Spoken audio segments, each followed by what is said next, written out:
حي على الفلاح.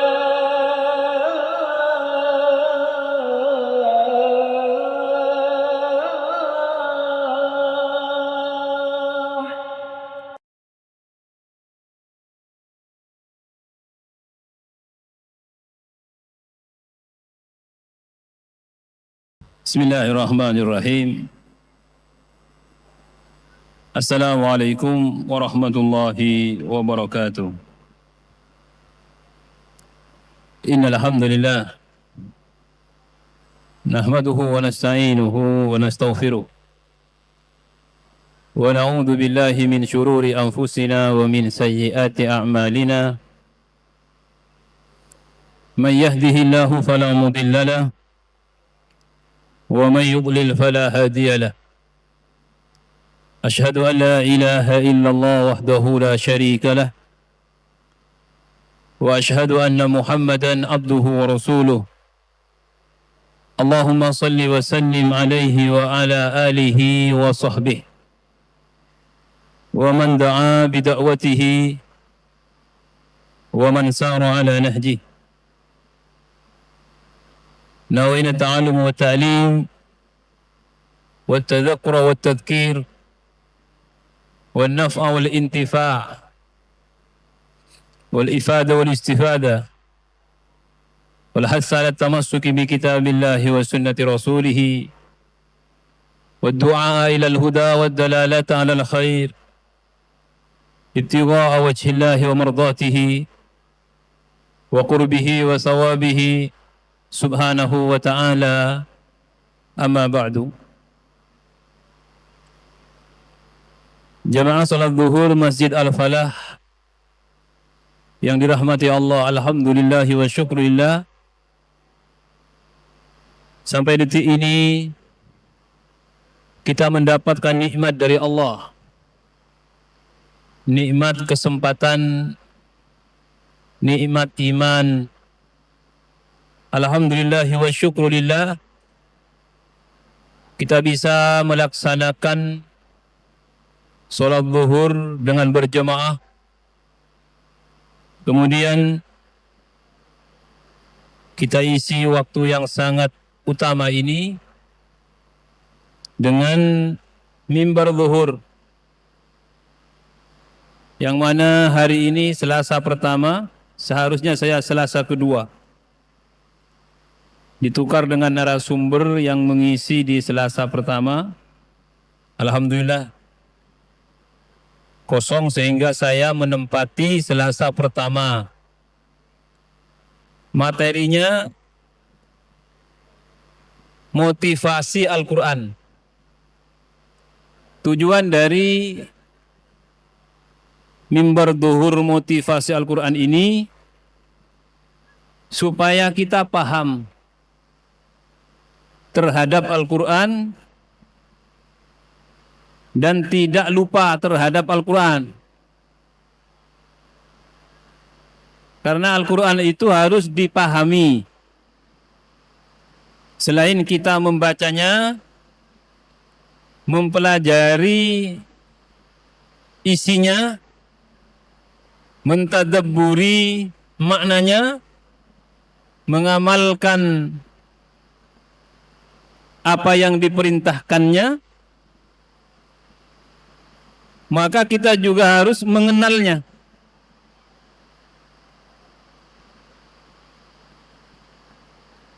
Sekian lama kita membaca Al-Quran. Dari kecil kita membaca Al-Quran sampai usia saat ini. Apa yang kita ketahui, yang kita pahami dari Quran itu? Kita tidak berbicara substansinya, tapi berbicara hubungan kita dengan Al-Quran itu sejauh mana kita memahami Quran yang kita cintai ini. Kita punya istri, atau yang perempuan punya suami, hidup 20 tahun mesti paham. Suami paham karakter istrinya, istrinya paham karakter suaminya. Nah, kita ini dengan Quran sejak belajar huruf hijaiyah itu. sampai sekarang, insya Allah. Apa yang kita pahami? Sekian lama kita berinteraksi, kalau memang panjenengan atau kita istiqomah membaca. Sekian lama kita membaca, mendengarkan Al-Quran. Apa yang kita pahami dari karakteristik Al-Quran itu? Maka dalam mimbar duhur ini, subtema sebagaimana disampaikan tadi adalah mengenal karakter Al-Quran. Apa yang harus kita pahami? Saya akan menyampaikan 3 hal saja. Tidak perlu panjang lebar, 3 hal. Kalau belum tercapai, upayakan. Upayakan kita paham, supaya kita tidak jauh dari Al-Quran. Yang pertama, Al-Quran itu memiliki sifat cepat menjauh. Quran itu kalau diibaratkan Rasulullah SAW itu seperti unta yang liar. Jangan harap kalau hanya berangan-angan, Quran mendekat ke kita, nggak bisa. Saya ingin belajar tafsir, saya ingin fasih membaca Al-Quran, saya ingin menghafal Al-Quran. Nggak bisa. Kalau kita tidak melakukan tindakan, nggak bisa. Hanya angan-angan saja. Jadi Quran itu tidak bisa ditunggu. Saya selama Ramadan, ini sudah Ramadan. Dulu saya sampaikan sebelum Ramadan. Minimal harus hatam sekali. Apa yang terjadi? Nggak hatam. Ya karena memang kurang serius. Quran itu kalau nggak diseriusi tambah jauh. Itu karakternya kita pahami. Kalau hanya ingin, semua orang beriman ingin. Ya Allah, saya ingin one day one juz, 1 hari 1 juz. Ingin, semua ingin. Tapi jangan hanya ingin, coba evaluasi setelah sebulan. Mampukah saya? Ternyata nggak ada apa-apa. Nah, cari. Kenapa? Ya karena kita harus paham, Quran itu harus diseriusi. Jangan hanya dipikir.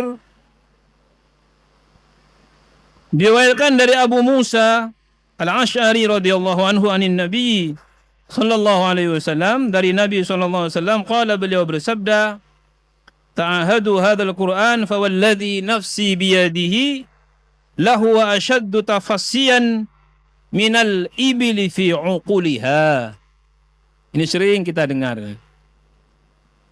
Di Quran itu diibaratkan unta yang sedang diikat itu. Jadi Quran itu lebih cepat lepasnya dari seseorang dibandingkan unta terlepas dari ikatannya. Unta itu kalau nggak diikat kan lari. Ya mungkin masih lihat-lihat baru lari. Quran enggak. Sekali enggak diikat ini maksudnya enggak diseriusi Quran itu, tambah jauh. Harus diseriusi. Ya kalau diseriusi ya artinya ya kita harus berkorban. Enggak ada orang serius enggak berkorban tuh, enggak ada. Ada orang mau serius tapi enggak mau berkorban, enggak serius itu. Ya korban waktu. Kadang seharusnya kita ini tidak bangun malam, ya harus bangunlah. Itu Quran. Jadi namanya serius. Jadi Quran itu punya sifat seperti itu dan harus kita pahami. Kemudian yang kedua, Quran itu tinggi. Tidak ada yang melebihinya. Kalau panjenengan ingin mengambil manfaat, keberkahan, kesembuhan dari Quran, Quran itu kan sebagai penyembuh. Quran itu sebagai pembimbing, sebagai pedoman. Quran sebagai penenang jiwa. Banyak manfaat Quran. Caranya harus disikapi atau meletakkan diri kita di bawahnya, jangan di atasnya. Ini saya juga sering menyampaikan. Jangan meletakkan diri kita di atas Al-Quran. Apa makna meletakkan di atas Al-Quran? Mau ngoreksi Quran. Lah ini ayat ini nggak kontekstual ini. Ayat ini nggak aktual ini. Ayat ini perlu ditafsirkan lagi ini. Ada yang begitu. Bukan orang bodoh itu. Itu kepinteran. Merasa kepinteran. Ayat ini harusnya begini, harusnya. Harusnya ayat itu yang menghukumi kita, bukan kita yang menghukumi ayat. Al-Qur'anu ya'lu wa la yu'la alaih. Quran itu tinggi, tidak ada yang lebih tinggi. Karena kalamullah, nggak ada yang lebih tinggi dari Allah. Sebagaimana disampaikan oleh Al-Walid ibn Mughirah. Ketika oleh Abu Jahal diminta menyifati Al-Quran, orang kafir, dia mengatakan, Inna li qawlihi la halawa. Apa yang diucapkan, disampaikan, dibaca oleh Muhammad itu ada rasa manis. Orang kafir merasakan manisnya Quran. Wa inna alaiha la talawa. Sesungguhnya dalam bacaan Quran itu ada kesegaran, seger. Nikmat, Quran itu nikmat. Saya pernah ditanya, ada orang kalau dibacakan Quran itu pusing. Ya, ini apa sebabnya? Quran itu kalau dibaca, didengar nikmat, bukan pusing. Nah kita ini mudah-mudahan tidak termasuk yang pusing itu. Jangan-jangan ada sesuatu itu. Jadi kalau mendengar bacaan Quran bingung nih, bingung. Yang nggak connect nih. Seperti setan mendengar adzan, lari terkentut-kentut itu. Jangan-jangan kita seperti itu. Na'udzubillahi min dzalik. Jadi menyikapi Al-Quran itu dari bawah. Kita mengharap keberkahannya, mengharap cahayanya. Makanya kalau membaca Quran harus nunduk, hatinya nunduk. Harus rendah diri, merendahkan hati di hadapan Quran. Jangan sombong. Quran nggak mau begitu. Nah, kemudian yang ketiga, dari karakter Al-Quran itu tidak ada sesuatu apapun yang tersambung, tersentuh Al-Quran kecuali barokah. Apapun itu. Malam berkaitan dengan turunnya Al-Quran jadi malam Lailatul Qadar. Barokahnya satu amalan sebanding 83 tahun. Lebih baik dari 1000 bulan. Rumah yang di dalamnya ada Al-Quran, barokah. Sampai Nabi mengatakan, orang yang dalam dirinya tidak ada Al-Quran, maka akan dipenuhi dengan binatang-binatang, akan dipenuhi, rumah yang di dalamnya tidak ada Al-Quran, akan dipenuhi dengan binatang buas. Apa makna binatang buas itu? Itu perumpamaan, seperti hati seseorang, kalau tidak ada Quran di dalamnya, akan banyak penyakit-penyakit, hal-hal yang membahayakan. Suudzon, dendam, apa lagi? Penyakit yang membahayakan. Nah ini gara-gara gelap. Sesuatu yang gelap itu biasanya dihinggapi atau akan ditempati sesuatu yang berbahaya. Maka Quran itu memberi cahaya. Nggak ada orang tersambung dengan Quran stres, nggak ada. Saya depresi Ustaz, mau bunuh diri. Nggak ada. Kalau panjenengan baca Quran, kalau nggak bisa baca, dengar Quran. Khususnya di sholat jahriyah itu, jemaah itu. Di Al-Falah sini, kalau dekat. Maghrib, Isya, Subuh. Itu nikmati Quran itu. Bacaan-bacaannya. Mudah-mudahan menjadi penerang hati. Penyembuh penyakit. Nabi mengatakan, alaikum bisyifa'ain. hendaklah kamu berpegang kepada atau melakukan dua hal yang menyembuhkan. Al-Qur'anu, yang pertama Al-Qur'an, yang kedua al-asal, madu. Al-Qur'an itu menenangkan jiwa, menyembuhkan depresi dan semisalnya itu. Madu itu menyembuhkan penyakit-penyakit fisik. Itu keterangan ulama dari hadis ini. Mudah-mudahan Allah Subhanahu wa taala memberi kita taufik, kemudahan dan terbuka dan semangat tetap ada selama usia ini masih dikandung badan. Mudah-mudahan kita oleh Allah didekatkan dengan Al-Quran dan Quran menjadi teman akrab kita di dunia dan di akhirat. Quran itu nggak akan meninggalkan kita. Dalam suatu riwayat, surah Al-Mulk itu kalau dibaca setelah Isya, rutin Al-Mulk itu. Bukan di akhirat, di alam kubur yang kita akan ke sana mungkin berapa tahun atau berapa bulan atau berapa hari itu akan datang. Ibnu Katsir menyebutkan beberapa hadis tentang keutamaan surat Al-Mulk itu. Nabi tidak pernah tidur kecuali membacanya 30 ayat ini. Dalam suatu riwayat Alif Lam Mim Sajadah. Tapi yang banyak riwayat itu Al-Mulk sebagai benteng dari azab di kubur, bukan di akhir, di kubur.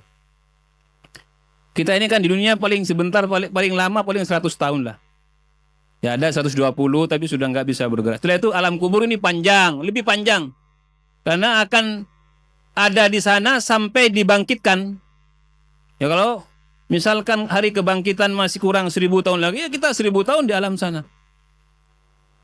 Nah, yang menemani kita itu amal soleh dan Quran. Amal soleh kita itu yang menemani kita. Mudah-mudahan Allah Subhanahu wa taala memberikan taufik kepada kita senantiasa berada di jalan yang diridhoinya, selamat di dunia, selamat di akhirat. Subhanakallahumma wa bihamdika asyhadu an la ilaha illa anta astaghfiruka wa atubu ilaik. Wal 'afwu minkum wassalamu alaikum warahmatullahi wabarakatuh.